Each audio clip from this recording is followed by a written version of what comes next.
Boa noite, que a paz e a graça, o amor e a misericórdia do grande ser criador, nosso Deus Todo-Poderoso, que habita em você, floresça e domine, controle e guie toda a sua vida.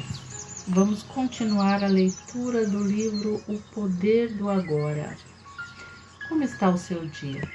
Está conseguindo parar um minuto para observar os pensamentos? Está percebendo quanto você pensa ou sua mente pensa desnecessariamente por todo o dia? Observar os pensamentos é a meta para alcançar a tão desejada paz. Concentre sua atenção dentro de você. Sinta a energia dos pensamentos, o movimento dos pensamentos, a força das emoções. Essa é a porta de entrada para a conexão com o ser divino que habita em você. Uma emoção geralmente representa um padrão de pensamento amplificado e energizado. Por conta da carga energética quase sempre excessiva que ele contém, não é fácil a princípio termos condições de observá-la e detectar quando é a nossa mente e emoção tomando conta de nós mesmos. A emoção sempre quer assumir o controle e quase sempre consegue, a menos que você esteja presente e alerta. Se você for empurrado para uma identificação inconsciente com a emoção, com os pensamentos, ela se tornará temporariamente você. É comum se estabelecer um círculo vicioso entre o pensamento e a emoção, porque um alimenta o outro. O padrão de pensamento cria um reflexo amplificado de si mesmo na forma de uma emoção, fazendo com que a frequência vibratória da emoção permaneça alimentando o padrão de pensamento original, e assim vice-versa. Enquanto você mantiver os pensamentos na sua mente, eles produzirão sentimentos, emoções. E da mesma forma, enquanto você nutrir as emoções, sejam elas positivas ou negativas, elas vão acionar a roda dos pensamentos e vai virar esse círculo infindável de pensamento e emoção aleatório, até que você os perceba e os controle. Ao lidar mentalmente com a situação, acontecimento ou pessoa que é identificada como causadora da emoção, o pensamento fornece energia para a emoção e ela, por sua vez, energiza o padrão de pensamento e assim por diante. Basicamente, todas as emoções são modificações de uma emoção primitiva não diferenciada, cuja origem é a perda da percepção de quem somos por trás do nome e da forma. Aqui neste ponto é muito importante salientar que ele está dizendo: todas as vezes que esquecemos quem somos verdadeiramente, damos lugar à mente e às emoções a nos dominar. Elas tomam a liderança, elas fazem, e nós somos apenas um meio para que isso aconteça. É difícil encontrar um nome que descreva essa emoção tão primitiva, mas um bem parecido é o medo. Nós somos criados, nutridos, ensinados durante toda a nossa vida a ter medo. Medo da perda, medo da falta, medo do amanhã, medo do ontem voltar para nos assombrar, e isso nos causa um pesar muito grande e uma perda de energia diária muito significativa. Basicamente, todas as emoções são modificações de uma emoção primitiva. A palavra medo é muito próxima, mas além do sentido de ameaça permanente, que é assim que a gente se sente, ela pode ser entendida como um profundo sentimento de abandono e de incompletude. Quando nós não estamos conectados com o ser, esse sentimento ele fica enraizado no nosso subconsciente. A sensação de que estamos abandonados, de que somos sozinhos, de que temos que lutar por nós mesmos, pela nossa sobrevivência, custe o que custar, sem a ajuda do divino, sem a presença do divino em nós, é cansativo, é exaustante, esgota as nossas forças, o nosso ânimo, a nossa alegria e a nossa fé. Por isso talvez seja melhor então não usar a palavra medo, né? Vamos usar então sofrimento, porque tudo isso é um tipo de sofrimento. Quando sentimos medo, é um tipo de sofrimento. Quando temos raiva, é um tipo de sofrimento. Quando somos decepcionados, é um tipo de sofrimento. Uma das principais tarefas da mente, uma das razões de sua atividade incessante, é a de combater ou eliminar o sofrimento emocional, embora ela invariavelmente só consiga encobri-lo por um tempo. A mente não tem o poder de acabar com o nosso sofrimento, muito pelo contrário. De fato, quanto mais a mente tenta se livrar do sofrimento, mais ele aumenta. Toda vez que você coloca o seu pensamento, a sua atenção, o seu sentimento naquilo que te causa sofrimento, mais você o alimenta, mais ele cresce, mais ele se torna real dentro da sua mente e, consequentemente, no seu externo, no seu exterior, naquilo que é palpável, né?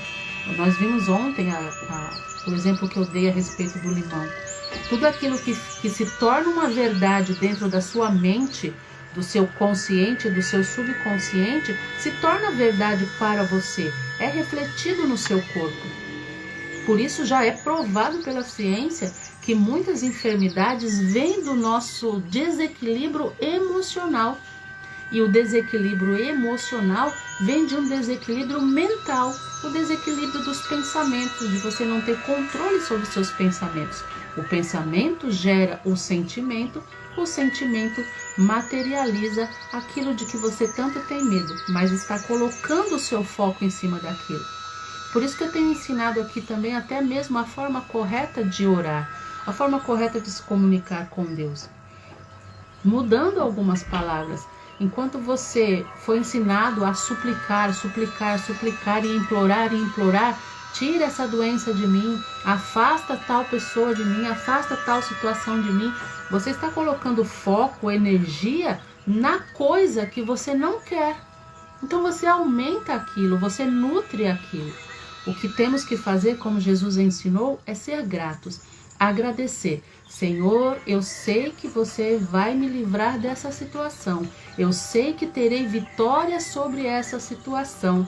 Eu creio que a vitória está sendo produzida lá onde vive a energia, onde a energia primordial é rei para sempre. Então a melhor forma de você pedir a Deus alguma coisa é agradecendo. Ele diz, se tiver certeza, será feito conforme você acreditou. Então, Deus, eu te agradeço por essa situação que eu estou passando, pois eu creio que a solução está vindo. A solução está vindo. Então você coloca o foco, a energia na solução, seja lá o que for, você vai usar a palavra correta e não no problema. Eu dei aqui até um exemplo, né? Me livra dessa dor de cabeça, A única coisa que vai ficar registrado é minha dor de cabeça. Senhor, eu sei que a minha saúde está em tuas mãos. Senhor, eu sei que o teu poder é capaz de restaurar a minha saúde. Então você vai dizendo saúde. E não ao contrário, né? As nossas palavras têm poder. Então vamos proclamar a saúde ao invés da dor de cabeça. E isso vai ficando registrado na nossa mente e do nossa mente ela passa para o subconsciente com o tempo. De tanto você falar aquilo, de tanto você repetir aquilo vai para o seu subconsciente, como eu falei ontem, e fica registrado como verdade. E logo, né, não se sabe quanto tempo, jamais saberemos, aquilo se tornará verdade material, no mundo real, no mundo palpável. A mente nunca pode achar a solução para um problema, nem pode permitir que encontremos a solução, porque a mente é parte do problema.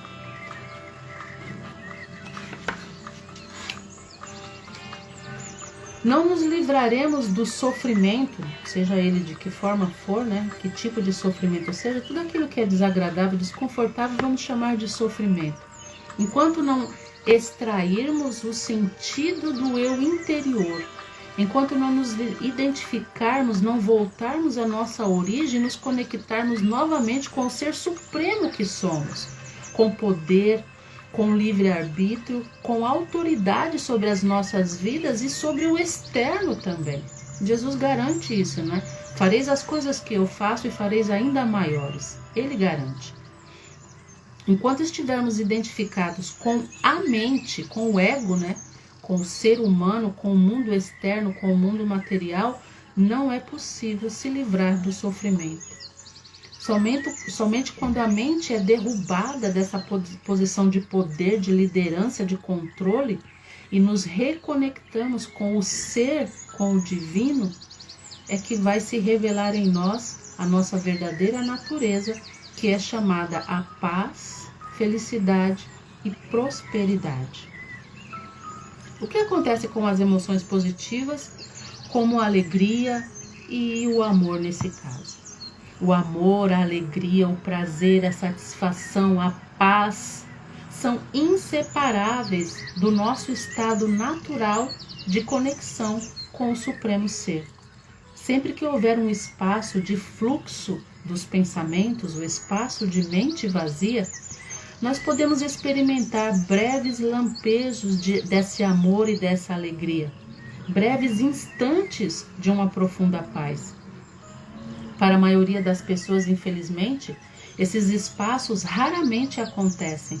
E mesmo assim, acontecem por acaso, né? Em algumas ocasiões, quando a mente fica sem palavras, quando nós contemplamos uma beleza exuberante, quando nós temos a nossa atenção totalmente tirada daquele momento presente, ou numa exaustão física também. Às vezes a gente chega tão extremamente cansado que não pensamos. Esse é um estado de paz. Se você começar a reparar nestes momentos em que você fica encantado com alguma beleza ou que você está extremamente cansado, cansaço físico. Mas se você reparar, na sua mente houve um espaço de mente vazia, houve um espaço de não pensamento. E se você olhar profundamente, se você prestar atenção neste momento, há um estado de paz, apesar do cansaço físico. O cansaço físico não é um problema. Uma noite de sono resolve um cansaço físico. O problema é quando o cansaço é mental, quando o esgotamento é emocional. Esses sim são problemas. O cansaço físico não. Nosso dia a dia, graças a Deus, é de trabalho, é de luta, é de atividade. E isso se resolve com uma noite de sono. Já o físico e o mental, o emocional e o mental não se resolve assim tão facilmente, né? Quantas vezes acordamos cansados? Não é o nosso corpo, na verdade, é o nosso emocional ou a nossa mente que não descansou, que não encontrou esse momento de paz. Quando nós conseguimos isso, esse pequeno momento, sem o fluxo de pensamento, nós experimentamos brevemente uma intensa serenidade, amor e paz interior, independente do que está acontecendo no externo.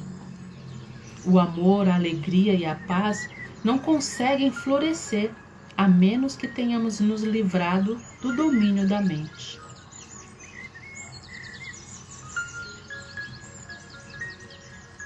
Portanto, precisamos nos tornar plenamente conscientes de nossas emoções. Amor, alegria e paz são estados profundos do ser, ou melhor, são 3 aspectos do estado de ligação interior com o ser. Assim, não possui opositores, pela simples razão de que surgem muito abaixo, muito mais profundo de onde se encontra a mente. As emoções, por outro lado, sendo uma parte da mente dualística, estão sujeitas aos opostos. Isso quer dizer simplesmente que não se pode ter o bom sem que haja o mal. Portanto, uma condição não iluminada ou de identificação com o ego, com a mente, Aquilo que algumas vezes é erroneamente chamado de alegria é o lado geralmente breve de um prazer dentro da alternância contínua do ciclo de sofrimento e prazer.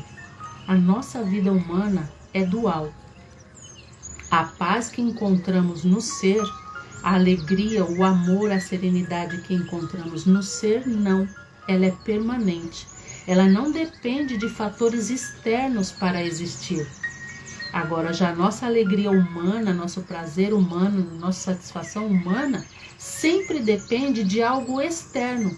E o que é externo nunca é duradouro. O prazer sempre se origina de alguma coisa externa a nós. E isso é muito variável, porque nossa vida humana é dual. Não se pode ter alegria o tempo todo, assim como também não podemos ter sofrimento o tempo todo.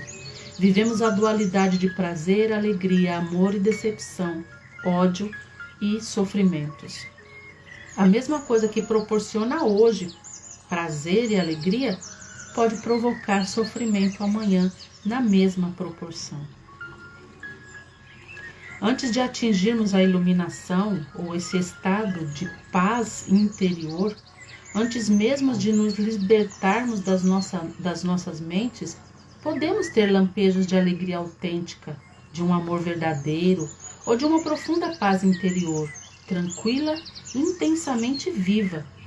Estes são aspectos da nossa verdadeira natureza, em geral, obscurecida pela mente.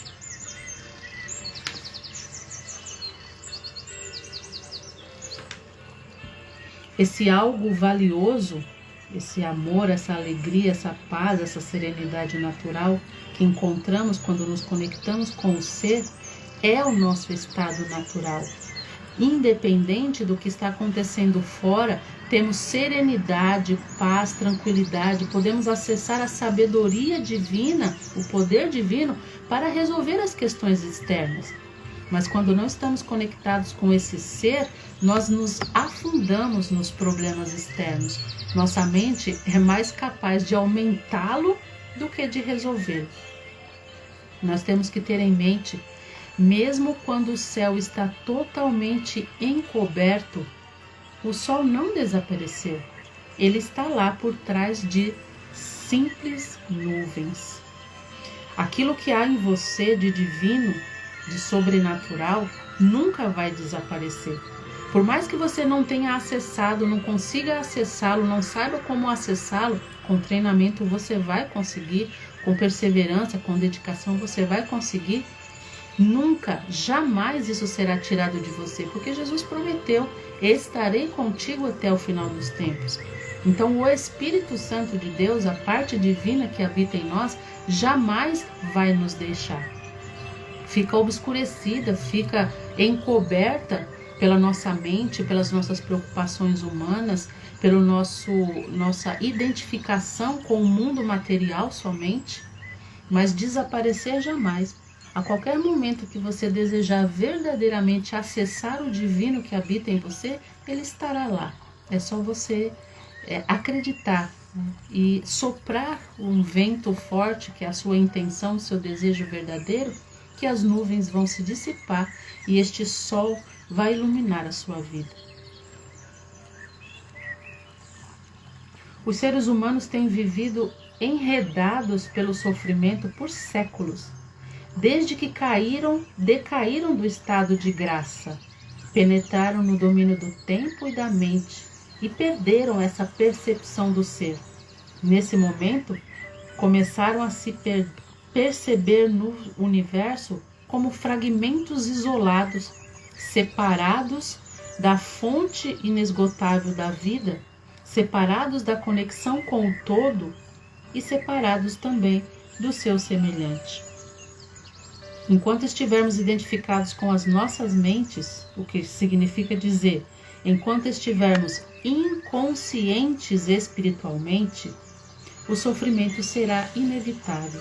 Estar inconsciente espiritualmente significa isso, não estar conectado com o nosso ser superior, com o nosso divino, com o divino que habita em nós. Então a gente segue a vida simplesmente como seres humanos. largados neste planeta e tendo que, com nossas próprias e frágeis forças, lutar pela nossa sobrevivência, sozinhos, né? Isso é estar inconsciente espiritualmente. Não temos consciência de que somos muito mais do que este corpo que vemos, este corpo que sentimos. Refiro-me aqui ao sofrimento emocional. O fato de ele dizer que o sofrimento é inevitável enquanto estivermos desconectados do ser, fala-se do sofrimento emocional. O sofrimento emocional, ele não é ligado à sua dificuldade diária, às suas lutas diárias. O sofrimento emocional é aquilo que é maior do que a verdadeira dificuldade. Nós temos muita facilidade de dizer que temos problemas, né? Nós precisamos dar um pouco menos de ênfase a essa palavra problemas. Por quê? Porque sabemos que a vida humana é carregada de dificuldades, de lutas, é carregada de desafios, e esses desafios existem para que possamos crescer, evoluir, amadurecer, né? E nos tornarmos pessoas fortes, pessoas de entendimento, pessoas que desenvolvem inteligências e capacidades ao longo da vida. Então, as dificuldades que a gente passa, as lutas que a gente passa, os desafios que a gente passa, são situações de vida. Faz parte do nosso cotidiano e ninguém vive sem elas. Não importa o grau que você tenha de posses materiais ou de intelecto, não importa. Você vai passar por dificuldades, por desafios, você vai passar por lutas diárias, né? E a gente fica muito preso emocionalmente a isso, como se tudo isso fosse sofrimento. O levantar cedo é sofrimento, o trabalhar é sofrimento, o dia de chuva é um dia de sofrimento, quem não gosta do calor, o dia de muito calor é um dia de sofrimento. Então são sofrimentos emocionais que nós produzimos e guardamos em nós. E tudo aquilo que é sofrimento, que a gente acredita ser sofrimento, vai contaminando, vai poluindo o nosso ser emocional, as nossas células, e vai trazendo para nós só coisas desagradáveis, entre elas, né, depressão, tristeza profunda, descontentamento com a vida, falta de ânimo, falta de perspectiva. São coisinhas que vão nascendo e florescendo dentro de nós sem o nosso controle, a gente não percebe. Quando vai perceber, e se perceber, às vezes já é tarde demais. Eu espero que você esteja treinando a sua mente, eu espero que você esteja realmente se identificando com essa leitura. Eu espero que você esteja experimentando ao longo do dia, por 1, 2, 3, 10, 15 minutos que seja, todos os dias ou todas as vezes que você se lembrar, esse vazio da mente, essa ausência de pensamento, experimentando esses pequenos fragmentos de paz, de serenidade, onde você contempla a natureza, olha as pessoas com amor, olha as pessoas como um ser, um irmão, como um ser semelhante, como o nascido, né, gerado do mesmo amor que você foi. Começa a ter esses pequenos lampejos de amor, de serenidade, de compaixão, de afinidade, de identificação com o outro, de identificação com a natureza, de identificação com o todo, o universo, Deus, o Espírito Santo. É esse treinamento diário. Se você realmente quer chegar a esse fim de encontrar paz interior e força suficiente para vencer os obstáculos da vida, para vencer os desafios cotidianos com serenidade, paz, alegria, que é o que vai trazer cada vez mais vitórias para você, né? Esse sentimento de paz, amor, alegria e serenidade. Se você realmente deseja isso, busca, porque a Bíblia também diz que a sabedoria busca quem busca por ela, a sabedoria encontra quem busca por ela. Então, se damos um passo em direção a Deus, Ele dá 10 em nossa direção. Fica com Deus, que Deus te abençoe. Não desista de você. Não desista de encontrar quem você é verdadeiramente. Não desista de encontrar a paz, a felicidade, a serenidade e todo o potencial de vitória e vida plena que existe dentro de você. Fica com Deus, Deus te abençoe.